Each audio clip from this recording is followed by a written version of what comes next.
بچه‌هایی که به سن 6 سال میرسن دندوناشون کم کم شروع میکنن به لق شدن و افتادن و کسایی که ریشه دندونای دائمی توی فکشون وجود داره در عرض چند سال تمام دندونای شیریشون میفته و با دندونای دائمی جایگزین میشه. دندونای شیری که سر تایم لق میشن و خودشون میفتن دندونایی هستن که موقع افتادن هیچ ریشه‌ای ندارن.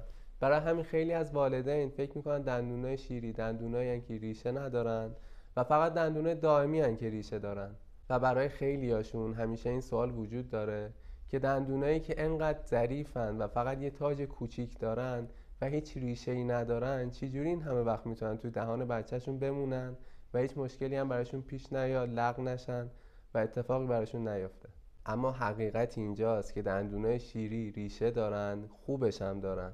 برای مثال بهتون بگم بعضی از دندونای شیری بچه‌ها 3 تا ریشه دارن که این 3 تا ریشه از هم متباعدن، یعنی وضعیت قرارگیری ریشه هاشون به شکلیه که کار رو برای دندون پزشک موقع کشیدن دندون به شدت سخت میکنه. بعضیا ممکنه براشون سوال پیش بیاد که شما همین الان گفتی دندونای شیری لق میشن و میافتن، پس کشیدنشون سخته دیگه، چه بحثیه؟ پس همین الان این موضوع رو برات کاملا بازش میکنم تا دیگه هیچ سوالی در این رابطه برات باقی نمونه. تمام دندونایی که توی دهان انسان رویش پیدا میکنن ریشه دارن. در واقع اگه دندونی ریشه نداشته باشه اصلا رویش پیدا نمیکنه و تکمیل ریشه هر دندانی زمان خودشو میبره. اما در نهایت بعد از اینکه دندونا رویش پیدا میکنن بعد یه مدتی تمامشون ریشهشون کاملا شکل میگیره. پس گفتیم تمام دندانها ریشه دارن، حتی دندانهای شیری. و سوالی که پیش میاد اینه چرا دندونای شیری وقتی سنشون میرسه، وقتی موقعش میرسه و خود به خود دارن لق میشن و میافتن، چرا هیچ ریشه‌ای ندارن؟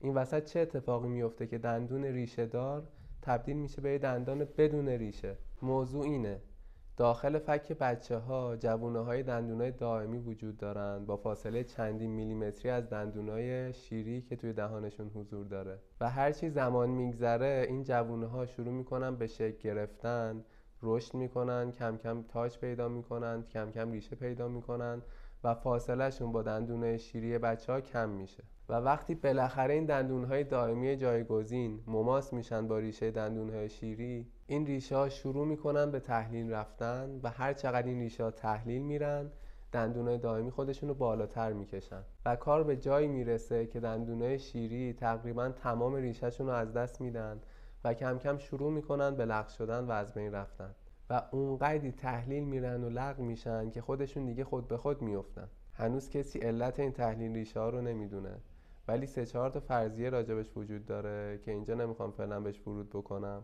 ولی موضوعی که بزرگترها حتما باید بهش توجه بکنن اینه که به بچه‌ها یاد بدن چجوری تو اون چند سالی که دندونه شیری توی دهانشون وجود داره خوب ازشون مراقبت بکنن که دندوناشون خود به خود بیفتن، یعنی عمر کامل بکنن، نه اینکه زودتر از موعد انقدی پوسیده بشن که دندان پزشک مجبور باشه اون دندون رو براشون بکشه. چون اگه این اتفاق بیفته ترتیب رویش دندانها و موقعیت قرارگیری دندانها به هم میخوره و فرد دچار مشکلات متعددی توی دوران بزرگسالیش میشه.